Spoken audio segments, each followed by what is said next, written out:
กินเขากำลังแสบพอดีพอกระดูกจักกระดูกยังมีแคลอีกแคล2ทั้งหมดนี้1 2ใส่ไก่ปลาบ่ละยังเติบอยู่เนาะหมานให้บ่ละมีงานในเฮียงแดงมาบานนำเลยสบายดีพ่อแม่พี่น้องสบายดีตอนเช้านี้เฮากะได้เข้าป่าอีกแล้วเข้าป่าหลายคนได้มื้อนี้แต่กะติดตามนำกันตอนนี้ฮอด4แล้วมากับเบาเลาะสบายดีดนแล้วเนาะบ่เข้าป่าดนแล้วเฮาบ่ได้เข้าป่าโอ้ปีใหม่ใกล้สิฮอดนี่เบิ่งสีผมก็เปลี่ยนเนาะโอ้ยอายเขานะเทขึ้นบัดนี้เอาเหือสิเอาเหือนี่แหละเอาเหือใหญ่ไปหับไอเฮียงทาอยู่แกงลีนนะเพิ่นเอารถใหญ่ถือเครื่องของ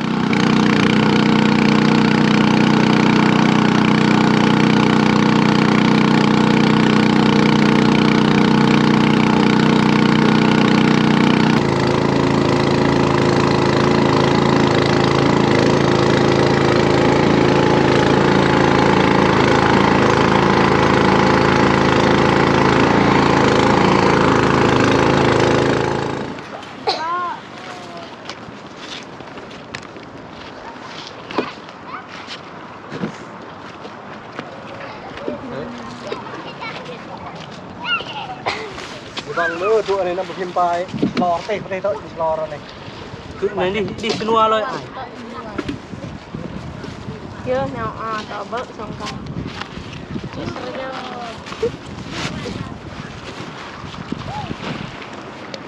แม่เจาะยาไหมพี่จักอีหลายเด้อบ่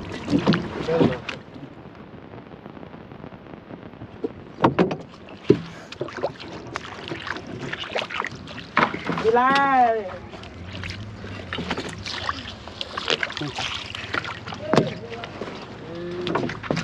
ต้องอะไรลองกลับมันเราดูเลยnha Dương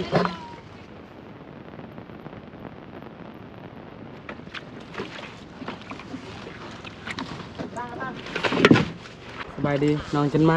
สบายดีเอดาสบายดีสบายดีโอ้ไอเฮียงเป็นคนพายเรือเนาะมาหลายคน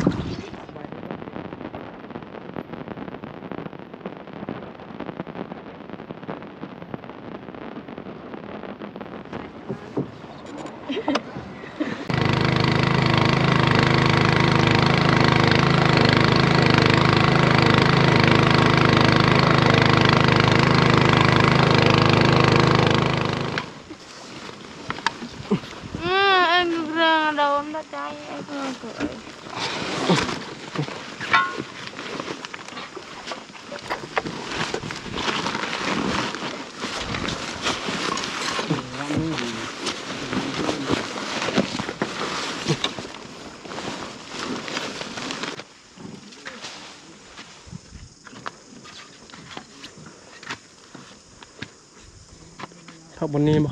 แม่นสบายดีพี่น้องเข้าป่าอายุหากินคือเก่ามันห่มตลอดเลยได้การหอนขึ้นมาเลยพ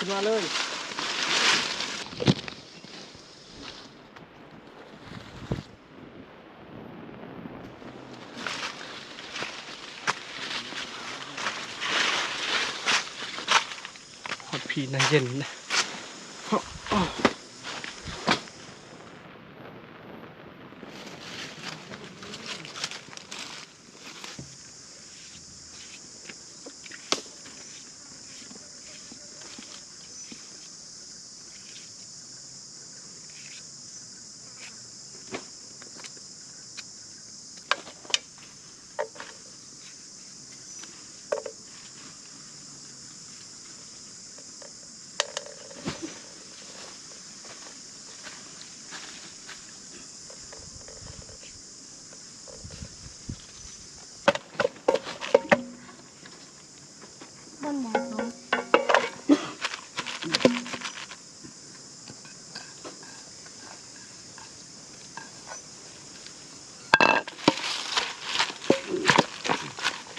ตำหมักแตงบ่มีปลาแดกมีสำใดใช้สำนัน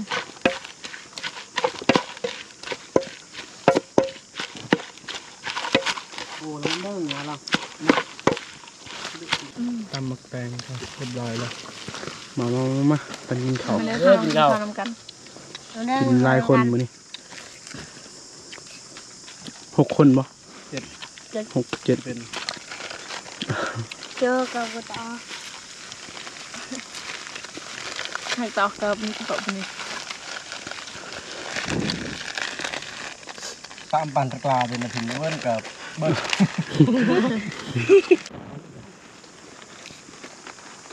จ้าจังมัม มาเด้อทำกัน เพื่อกูจัง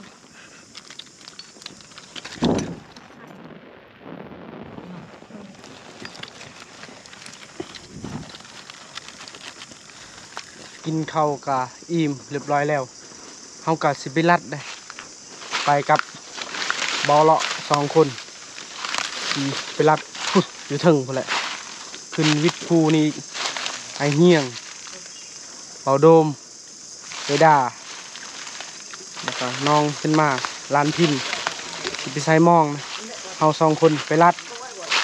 เอาเป้เอาเข่าไปพร้อมนะบางทีพอมังให้น่าจะมืออื่นกับคันบุพ่อกะ4-5ต่อนอนแถวนั้นเลยเด้นอนป่า2 คนเลยเด้ให้ไอเฮียงใส่มองเอ้าจังไดกะถ้าติดตามกันว่าสิมาหรือบ่นะขึ้นหอบนี่แต่เมื่อวานนี้นะฝนตกก็แห้งอยู่เลยก็เลยเฮาอยากจับอึ่งนะเพราะว่าฤดูนี้ฤดูอึ่งออกหากิน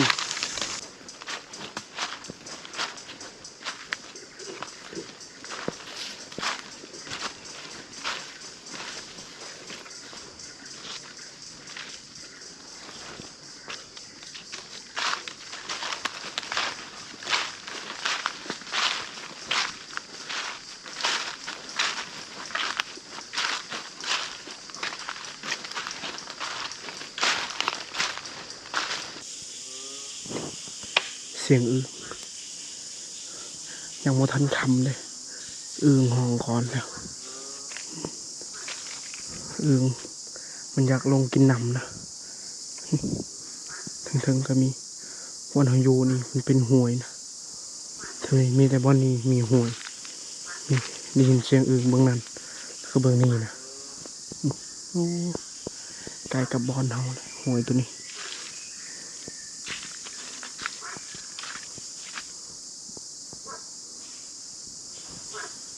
ถึง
สลัดอาลีไก่ป่าแถวนี้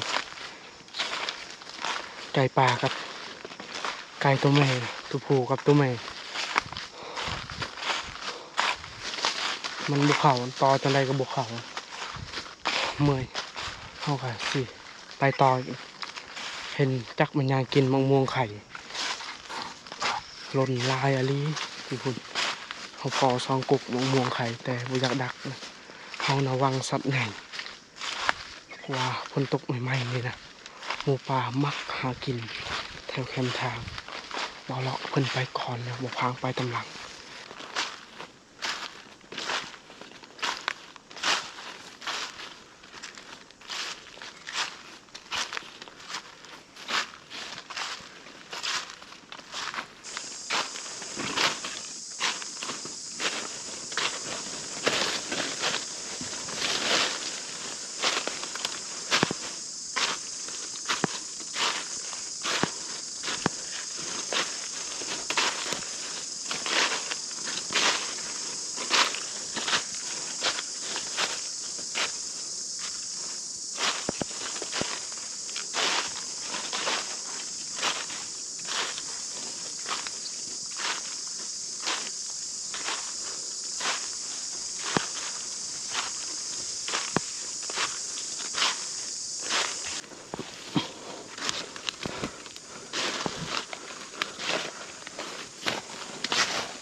เม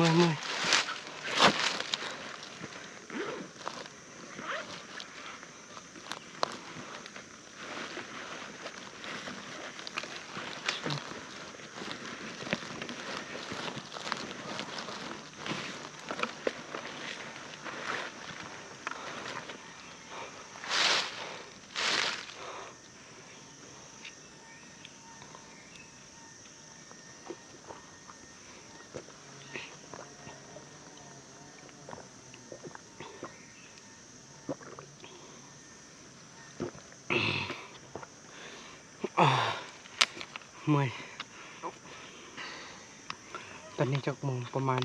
4แล้วเนาะประมาณ4 โมงครึ่งแล้ว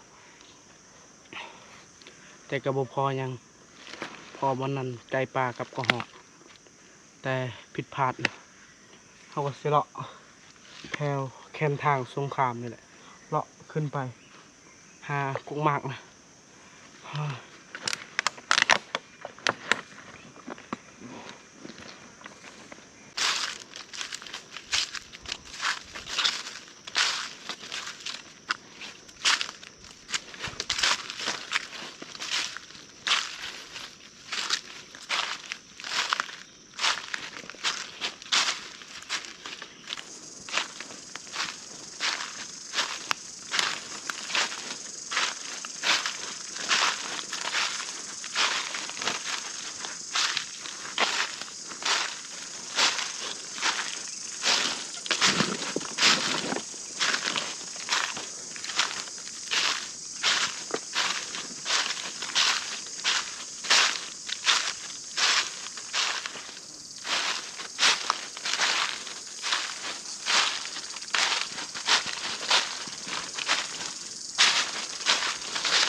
ไปรัดกับบ่มานพอดีพอบอนเขาเจ้าพักมาเฮ็ดไม่ดูหากินเท่านี้เขาเจ้ามาพักมาอยู่บนนี้เฮาคืนนี้เฮาก็สิขอพักบนนี้นะ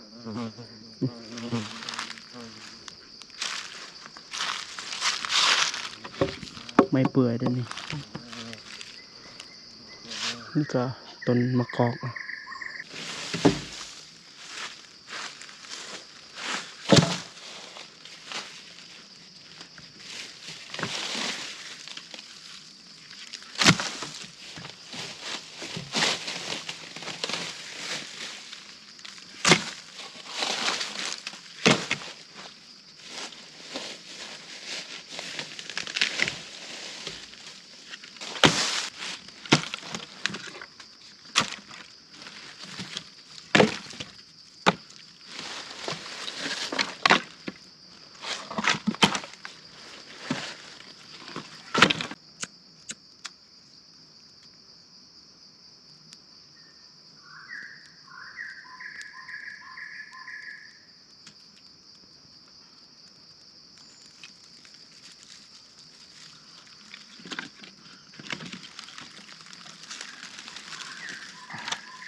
เห็นไผสายบ่หลอกแล้ว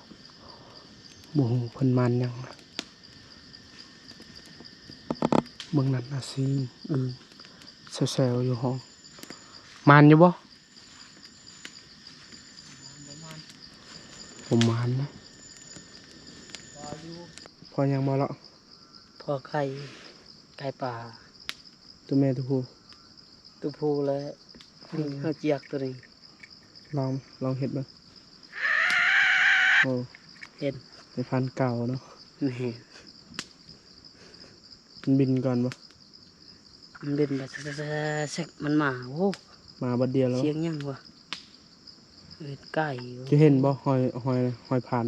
เห็นแล้ว แค่นทาง ยังใหม่ๆอีก ยังเปียกอยู่เนาะ แม่น เมื่อวานนี้ฝนตกเลยคือสิแม่นเมื่อคืนนี้เนาะ เกียม ก็ได้เฮาสินอนบนนี้หรือสิไปต่อ ไปแล้วพักก่อน บ่พักบนนี้บ่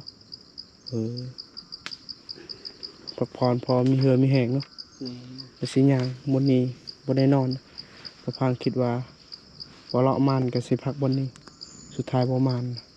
เพิ่นพอหอยผ่านไก่ป่าได้ยิงบ่ทันแถวๆนี้เฮาก็สิการแถวนี้การขึ้นถึงเมื่อยบนใดก็พักบนนั้นนะเอาติดตามนำกันอีกลัดแรงกับบ่มานเฮาก็สิไปการกลางคืนอีกนะ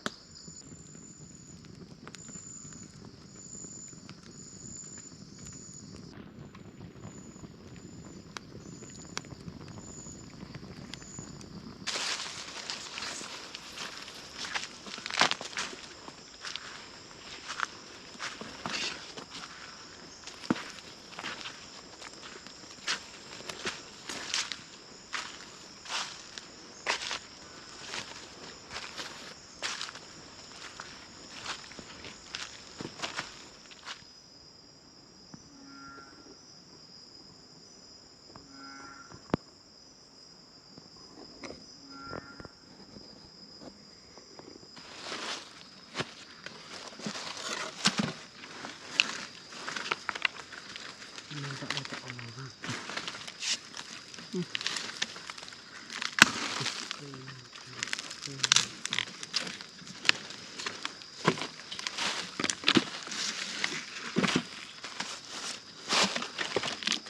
เฮาก็สิพักบนนี้อีกนะพิการก็เมื่อยแล้วบ่พอหยังนั่งไปบนนี้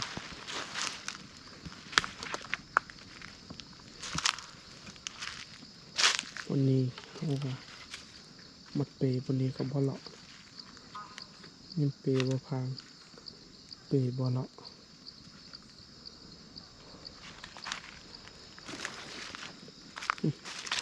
ได้เขียดตะปาด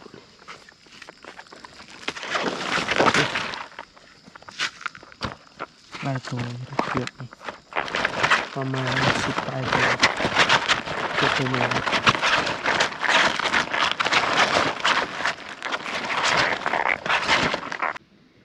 มีแต่สำนีไง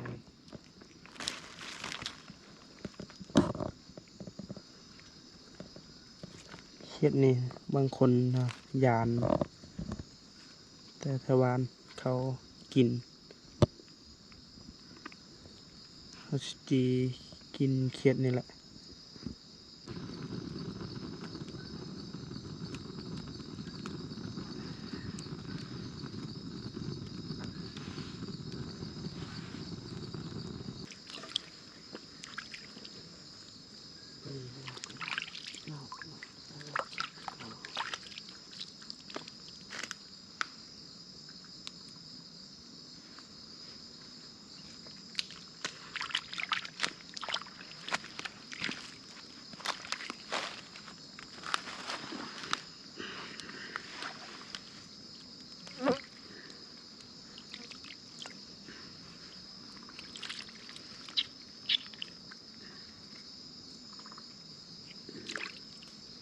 โอ้กวดเลยสะอาดเนาะ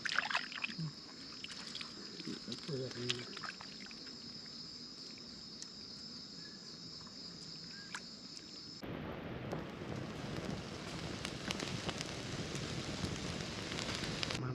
มาเพื่อนพี่น้อง มาเด้อพี่น้อง มันกินข้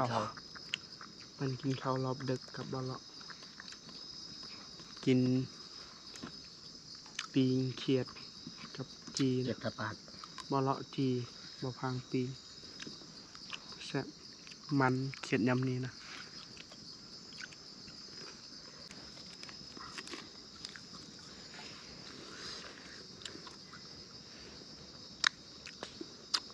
แซ่บเนาะ แซ่บ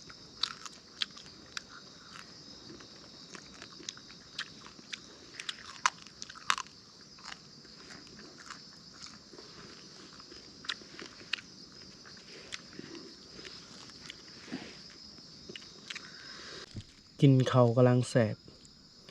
พอดีพอกระดูกจักกระดูกยังนี่มีแคลอีกแคล2มันนี่1 2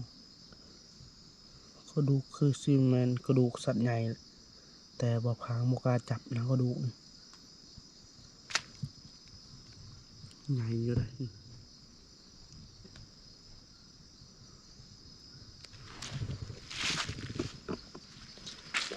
หมดนี่ตัวหนึ่ง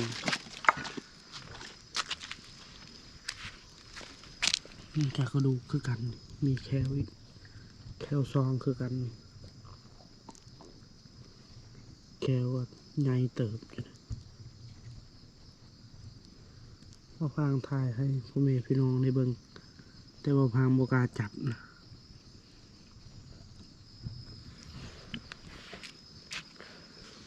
อิ่มอยู่บ่ละอิ่มอยู่บ่กินข้าว ดิบแล้ว กินข้าวกะอิ่มเรียบร้อยแล้วเฮากะสิพักผ่อนนะคืนนี้ มีแต่มื้ออื่นเช้าจังไปรัดที่เช้านะก็ทาติดตามนำกัน ตอนนี้นะเฮาขึ้นมาใกล้สิฮอด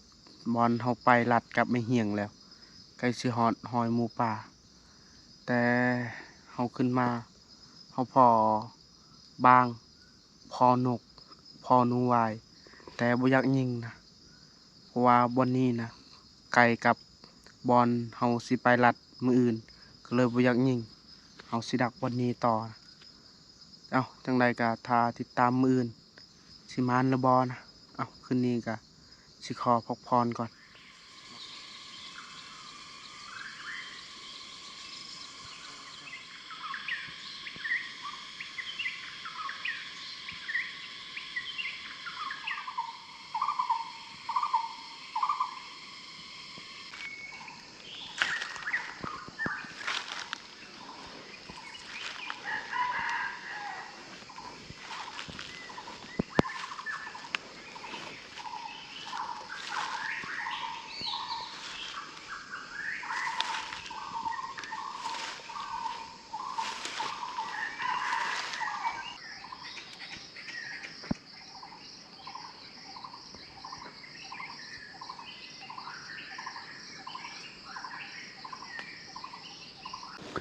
ยิงไก่ปลานี่ถึกต้นไม้โอ้เบิดเลย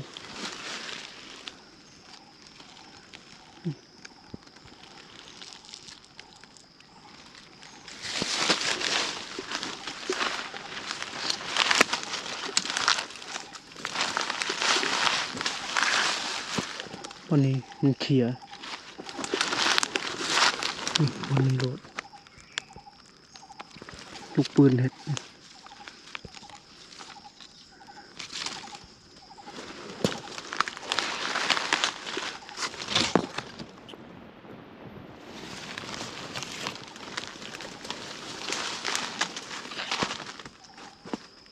โมถึกซ้ำโอ้ไก่ปลาตัวใหญ่เนี่ยเลย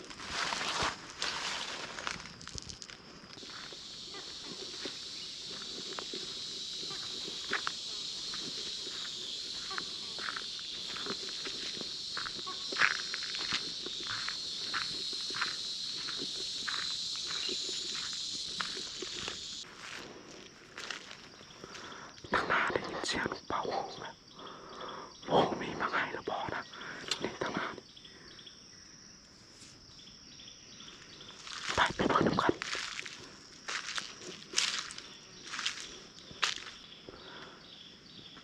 เห็นที่กกบ่มีมากสับโอ้คันมีมากนี่คักเลยดักสามีนี่ก็ลูกเป่ากกหมอก็เข้าอยู่นะอันนี้บ่มีมากสับโอ้สูงเติบวันนี้อยู่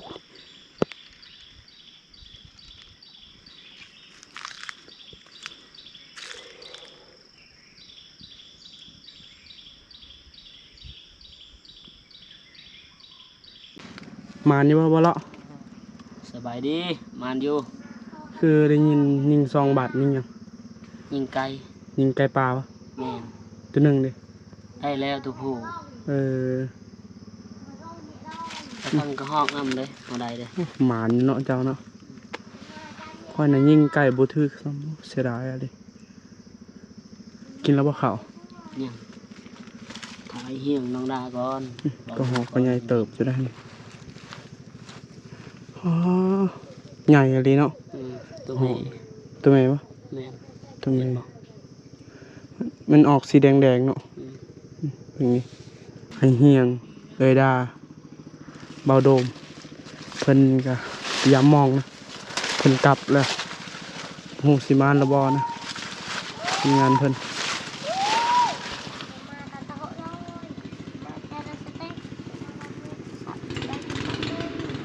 โอ้หมานแล้วเนาะนี่ปลาปิ้ง2 ปีกินยำคืนนี้พิมพ์ สบายดี กินยัง กินปลา กินปลาอึ่งบ่มีบ่ มี มีจักโต ลาย หลายโตไผเป็นคนจับ เอาเอาดู เออ 3 คน เป็นกำลังหมาหมานอยู่ได้ทีมงานในเฮียง แดงมาบานนำเลย โอ้ โทรศัพท์ทำไม ปลาเพียปลาสกางปลาสูตรลายอลีปลาลายไก่ โทรศัพท์ทำ โทรศัพท์เกิดคันยตะดับอันนี้ ประมาณ พิมพ์ 7 โลนี่แหละประมาณมองจากด่าง12โอ้สองด่างได้ปลาสมีคือว่าคุ้มอยู่เลยได้ไก่ปลาบ่ล่ะใหญ่เติบอยู่เนาะหมานได้บ่ล่ะได้ไก่ปลาก็หอกไก่ปลาจะยิงตอนค่ำๆบ่ นี่ ได้ยินอยู่เสียงปืน2 บาทกลับมาฮอดบอลเรียบร้อยแล้วทีมงานเฮากะมานอยู่เลยเฮียงกับเบาโดมเอยดาได้ปลาประมาณ7 โลเบาเลาะได้ไก่ปลาก็หอกก็โอเคอยู่แต่บ่มานบ่พางเนี่ยแหละพอไก่ป่าลายโตอยู่นกคอก็หอกแต่ผิดพลาดบ่พางบ่ฮู้วิธีดักไก่ป่านะถ้ามีกุกมังไห่พอกุกหมากบ่พางก็ฮู้อยู่ดักไก่ป่าอันนี้บ่มีกุกหมากก็เลยบ่ฮู้วิธีดักไก่ป่าเอาสำหรับคลิปนี้ก็บ่มีหยังหลายก่อนอื่นก็ต้องขอบใจพ่อแม่พี่น้องติดตามและให้กำลังใจคลิปหน้าพบกันไหมบ๊ายบาย